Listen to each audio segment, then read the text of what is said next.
Ratusan jamaah mengikuti salat gerhana bulan total di Masjid Al-Hidayah Kompleks Musara Agung Aceh Besar semalam. Badan Kesejahteraan Masjid BKM Al-Hidayah mendirikan salat sunnah muakkad secara berjamaah mulai pukul 0.30 WIB.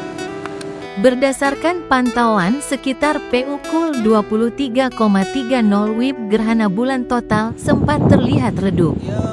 Cuaca mendung ditutupi awan putih membuat fenomena itu hanya dapat dipantau beberapa menit. Ketua Badan Kesejahteraan Masjid Al-Hidayah Musara Agung Aceh Besar Ustadz Faisal Adriansyah ketika menyampaikan khutbah semalam menekankan gerhana bukan pertanda kematian atau kelahiran seseorang, melainkan tanda kebesaran Allah sebagai pencipta langit dan bumi. Mengapa sampai Rasulullah mencontohkan ada sholat? Di dalam hadis diungkapkan salah satu bahwa Rasulullah mengatakan bahwa gerhana terjadi bukan karena adanya kematian maupun kelahiran. Ini membantah peristiwa ketika Rasulullah menggendong putranya Ibrahim yang berusia 2 tahun meninggal dalam pelukan. Siang hari Nabi baru pulang perang anak Maryam dari Maryam Al-Qibtiyah. Nabi meneteskan air mata, tiba-tiba menjadi gelap karena terjadi gerhana matahari. Para sejarawan mengatakan selama Nabi hidup ada 8 kali gerhana, 4 kali di Madinah, 4 kali di Mekah. Artinya gerhana sudah sering.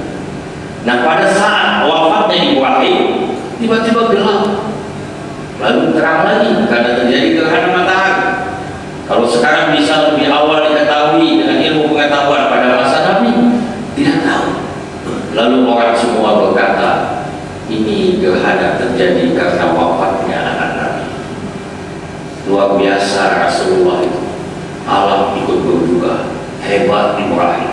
Ini bahaya bagi akidah. Maka Rasulullah kemudian menyampaikan kalimat yang sepanjang masa akan terus menjadi tuntunan kita. Tidak ada hubungan gerhana dengan peristiwa mistis, tapi gerhana adalah ayat-ayat Allah.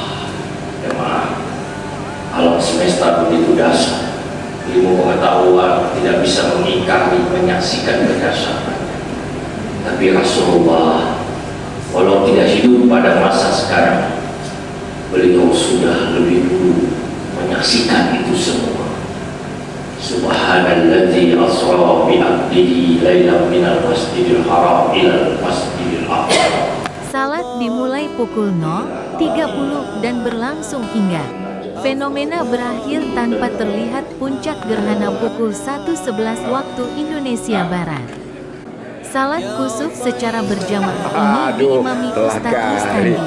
Acara ini terbuka untuk umum sehingga seluruh masyarakat dapat turut hadir meramaikan. Panitia juga telah menyiapkan konsumsi hangat bagi jamaah yang datang dan menyiarkan kegiatan ini melalui channel YouTube BKM. Dari Aceh Besar, Fajar ND mengabarkan.